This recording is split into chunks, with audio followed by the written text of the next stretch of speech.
आज काव्य खंड के अंतर्गत आपको जो मैं पढ़ाने जा रहा हूँ वो है गजानन माधव मुक्तिबोध। तो इन के बारे में पहले जानना जरूरी है। गजानन माधव मुक्तिबोध का जन्म 13 नवंबर 1917 ग्वालियर के मध्य प्रदेश में हुआ। 20 वर्ष की छोटी आयु में बड़नगर मिडिल स्कूल में मास्टरी की। उसके बाद कोलकाता, शुजालपुर, उज्जैन, इंदौर, मुंबई, जबलपुर, मंगलौर, बनारस, राजनांदगांव आदि स्थानों पर मास्टरी और पत्रकारिता का कार्य किया।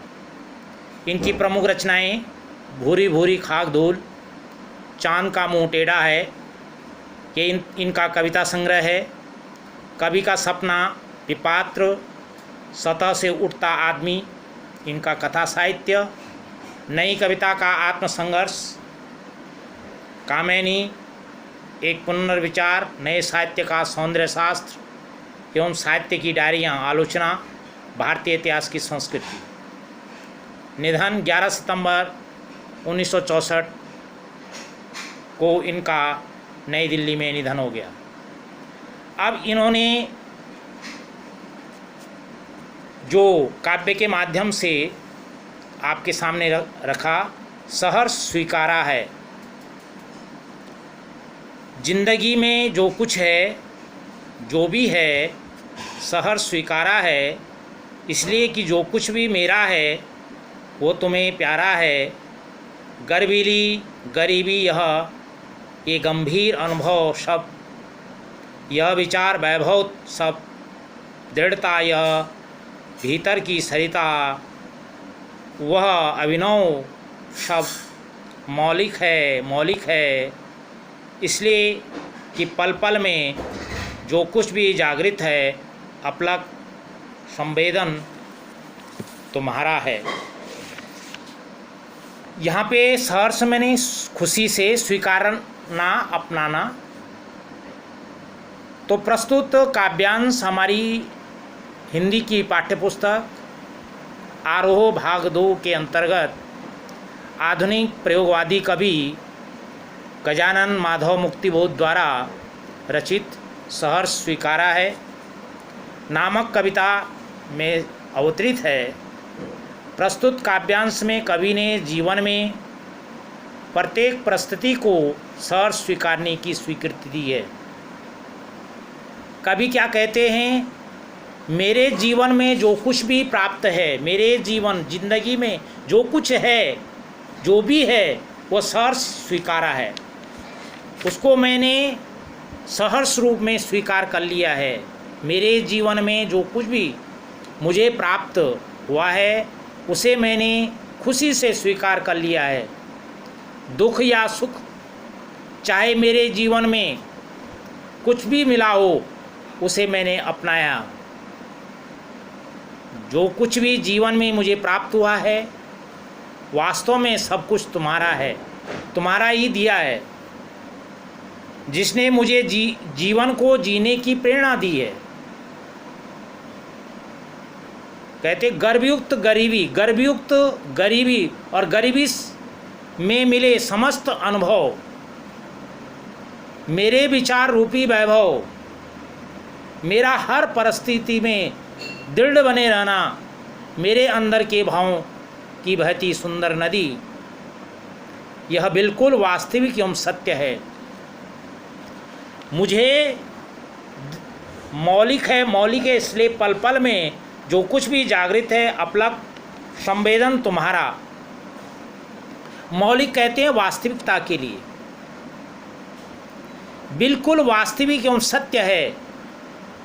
यह सब कुछ जो कुछ मुझे प्राप्त हुआ है, वह मैंने खुशीपूर्वक, सहर्षपूर्वक मैंने उसे स्वीकारा है। क्योंकि जो कुछ भी दिखाई देता है या दृष्टि से दूर है, सब तुम्हारी ही संवेदना है। यह संवेदना मुझे तुम्हारी याद दिलाती है। कभी अपने प्रेरक व्यक्तित्व माँ, बहन, प्रेमिका या पत्नी को भुला नहीं सकता। वो जीवन में सब कुछ जो उसे प्राप्त है उसका श्रेय अपने प्रेरक को ही देना चाहता है।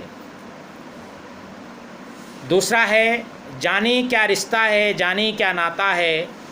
कभी क्या कहते हैं कि तुमसे मेरा ना जाने क्या रिश्ता है, तुमसे मेरे माँ का, पत्नी का, प्रेमिका, बहन, इनमें से कोई भी संबंध तो जरूर है।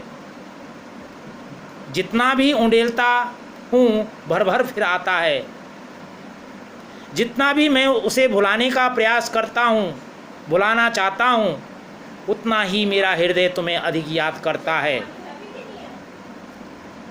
दिल में क्या झरना है मीठे पानी। तो देखिए, मेरे दिल में तुम्हारी यादों का झरना बहता है और ऐसा लगता है कि मानो मीठे पानी का झरना हो। भीतर वह, ऊपर तुम, मुस्काता चांद ज्यों धरती पर रात भर। तुम यद्यपि ऊपर हो, मुझे छोड़ कर जा चुकी हो, किंतु मेरे अंदर तुम्हारी यादें बसी हैं। जिस प्रकार धरती पर सारी रात मुस्कुराते चांद की चांदनी प्रकाशित होती है, वैसे ही मेरे हृदय में तुम्हारा हंसता हुआ चेहरा समाया है। वास्तव में सचमुच मुझे दंड दो कि भूलूं मैं तुम्हें भूल जाने की। दक्षिण ध्रुवी अलंकार अमावस्या शरीर पर, चेहरे पर, अंतर में पालूं मैं, झेलूं मैं, उसी में नहालूं मैं तुम्हें भूल नहीं सकता। इसलिए चाहे तुम मुझे दंडित करो, मैं उस दंड को भी सहन कर लूँगा, उसे भी अपना लूँगा। जैसे दक्षिणी ध्रुव अंधकारमयी अमावस्या के अंधेरे को शरीर, चेहरे और हृदय में महसूस करता है, यहाँ तक कि उसी में आत्मसात हो जाऊं। कवि का अभिप्राय है क्या कि वह अपने प्रेरणाता को चाहकर भी भूल नहीं सकता, उसके न भुलाने का दंड सहन कर सकता है। धन्यवाद।